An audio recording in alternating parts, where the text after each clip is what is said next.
สวัสดีพี่น้องสวัสดีทุกท่านครับผมมาพบกับแก้วไอ้เก่าพี่น้องมีเดี๋ยวยุกินมาฝากพี่ต่อน้องอีกคือเก่าพี่น้องบ่หลายใหญ่ห่างพี่น้องมาคำอีกคือเก่ามานี่นี่อันปนปลาเนาะ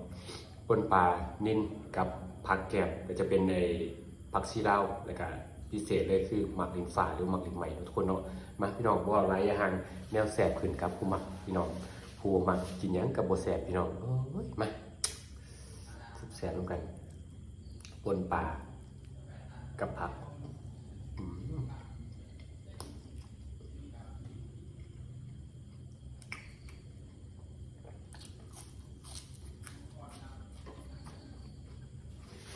ปนปลานี่โตหนึ่งเนี่ยโตไปไง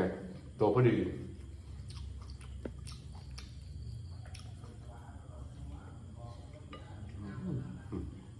จริงๆเสร็จแล้วครับ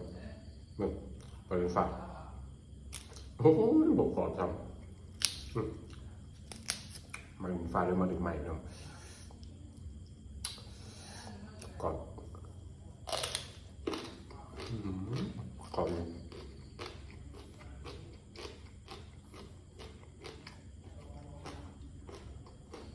ก่อนโดดนะ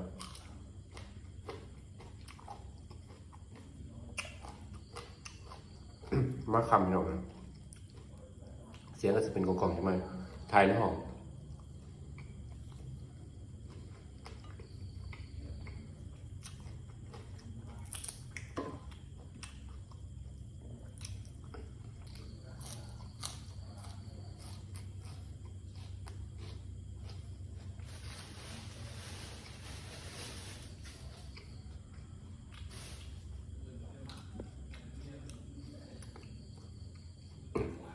หมักลิ้นฟ้าฤดูกาลของเพิ่นเดี๋ยวไม่คล้ายหลายแล้ว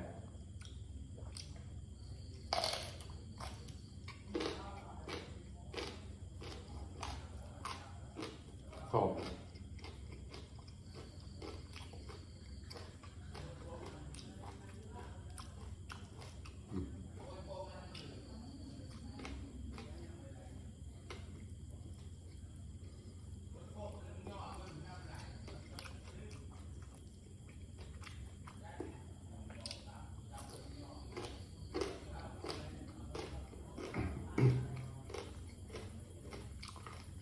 ต้นปนินปนเบิด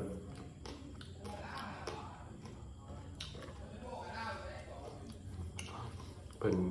พากันนั่งคุยกันเสียงดังเพิ่น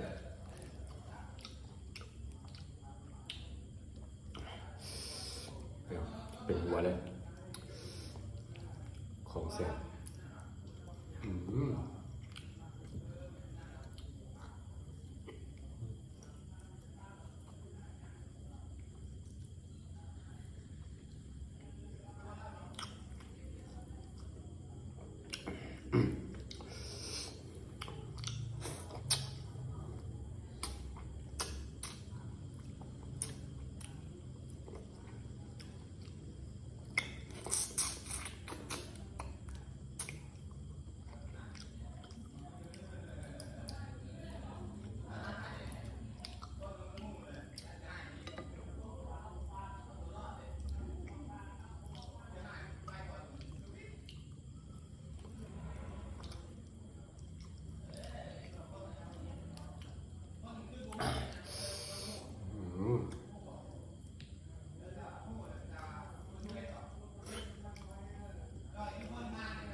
แซ่บผัก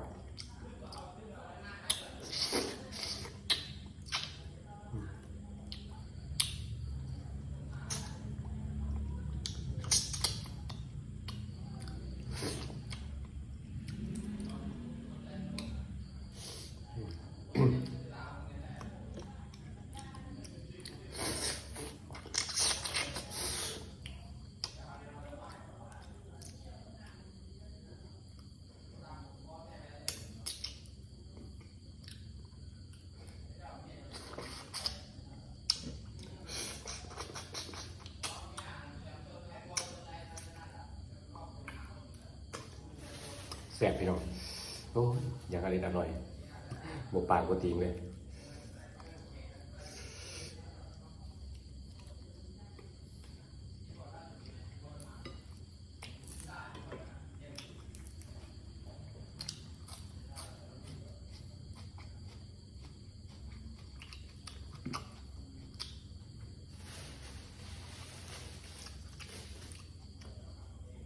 เปิ้นเนื้อปลานิ่นี่เปิ้นสินุ่มพี่น้องนุ่ม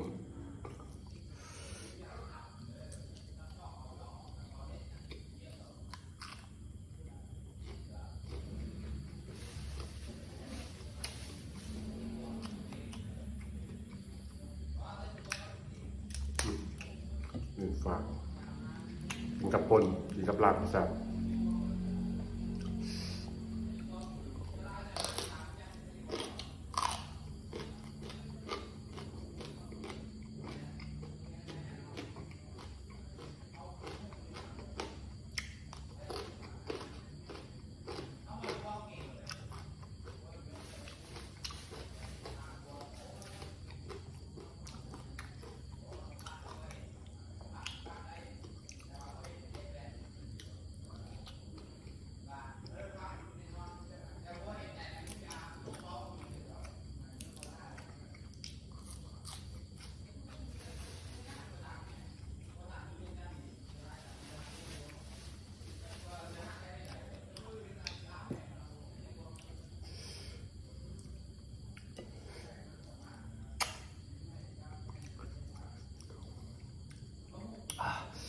โอ้เผ็ด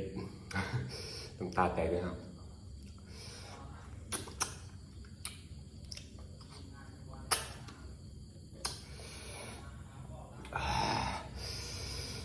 โอ้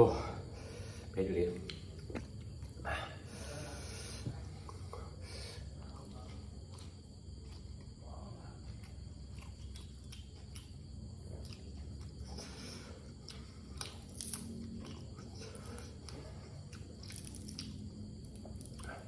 แห้งเผ็ดผัดแห้งแซ่บ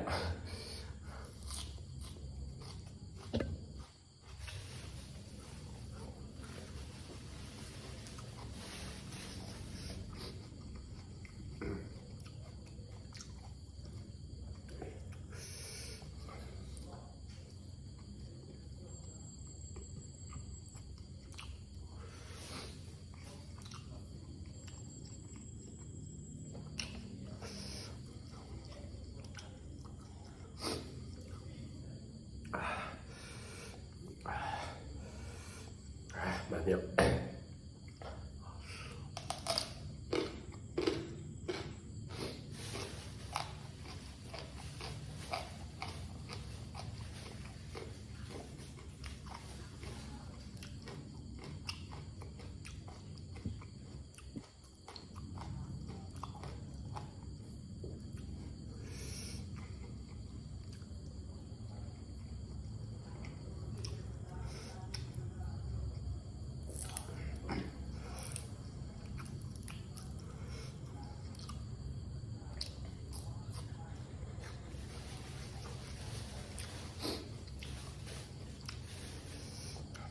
เผ็ดน้ำตาแตก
แซ่บเนาะเบิ่งขอดูกันครับ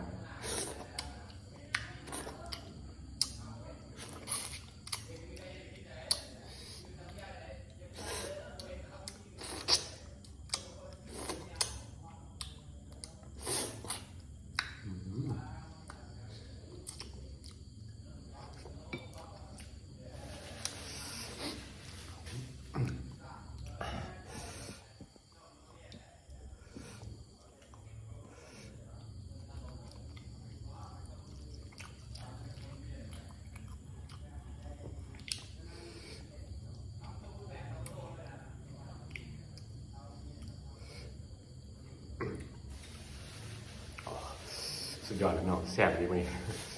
ข้าวแซ่บขนาด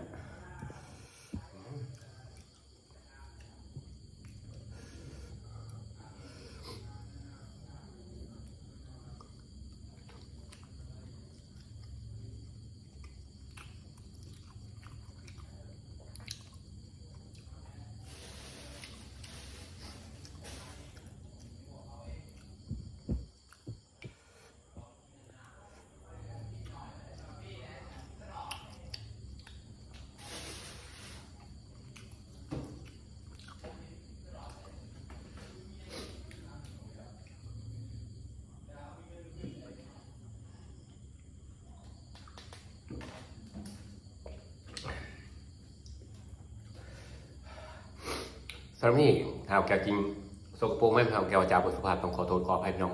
หลายพี่น้องสำหรับที่นี่ฝากพี่น้องไว้มากดไลค์กดแชร์กดติดตามกดกระดิ่งแจ้งเตือนเพื่อที่จะพลาดคลิปใหม่เป็นกำลังใจให้แก้วนะเนาะสบายดีสวัสดีครับ